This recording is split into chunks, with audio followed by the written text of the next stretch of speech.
Joshua Kelly as a physical change of pace complement to Eckler. And also, they're really, really thin at wide receiver in LA here. KJ Hill is intriguing in terms of maybe he can get into the rotation here. I know he's a slot guy, but your thoughts on those two players? Yeah, Kelly, I'm pulling up my notes because I did watch him. And I thought, I'm trying to see what I said. I thought that he profiles as a complementary type back with his attitude and his tempo setting style of running. I said there's no mystery to him as a runner. He's a size and strength grinder in the strict sense with no nonsense north-south sustaining traits that are always needed in specific situations. He's physical, he's competitive. So, I think he's a good complement to Eckler because I'm not sure Eckler is a guy you're going to give it to 290 times. I don't think you're going to do that. And I'm sure you don't have that factored into your projections. He's not that bad. But I think Eckler is really, really good. He's just not, a workhorse in a strict sense. So for those of you like myself who said, man, why would the Panthers trade Trey Turner? That was because the way that he played. The Charger offensive line was dreadful last season. I know Rivers didn't play well, John, but to say that the Chargers had one of the worst offensive lines in football is an understatement. They were horrendous last season. Is Balaga going to help out at this late stage? And Pouncey, can we count on that dude? I mean, there's still questions. Yeah, Pouncey's just getting healthy. He didn't play well last season.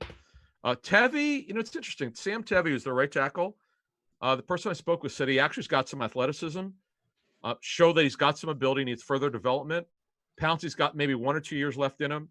Left guard was poor last season. Feeney's got to play better. And Forrest Lamp can't be a starter. He's just a backup.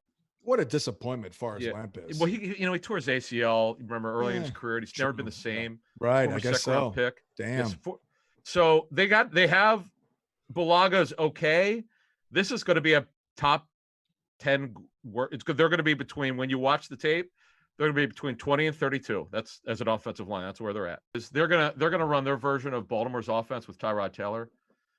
They're going to scale it in. It's going to be heavy 2 tight end. It's going to be heavy 12 personnel.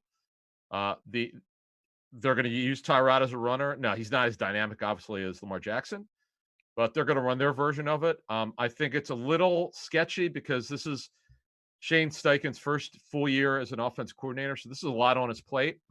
But this is the way that they think they could win with Tyrod Taylor being their quarterback. I don't think their defense is going to be good enough for them to completely change their offense, expect their defense to carry them.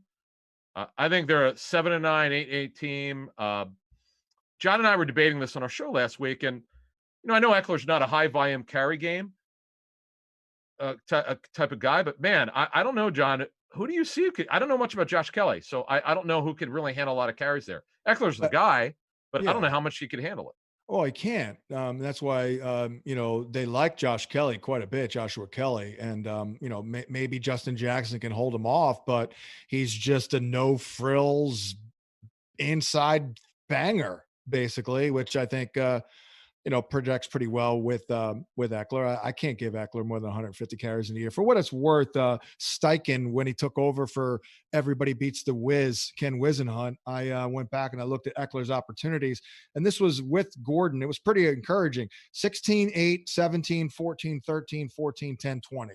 So Steichen did get the ball. In terms of touches, or you mean touches? That was carries plus targets. Yeah, total. Okay. Yeah. Not a ton of carries. I think it was only one game with double-digit carries. But again, they had Gordon then. Yeah.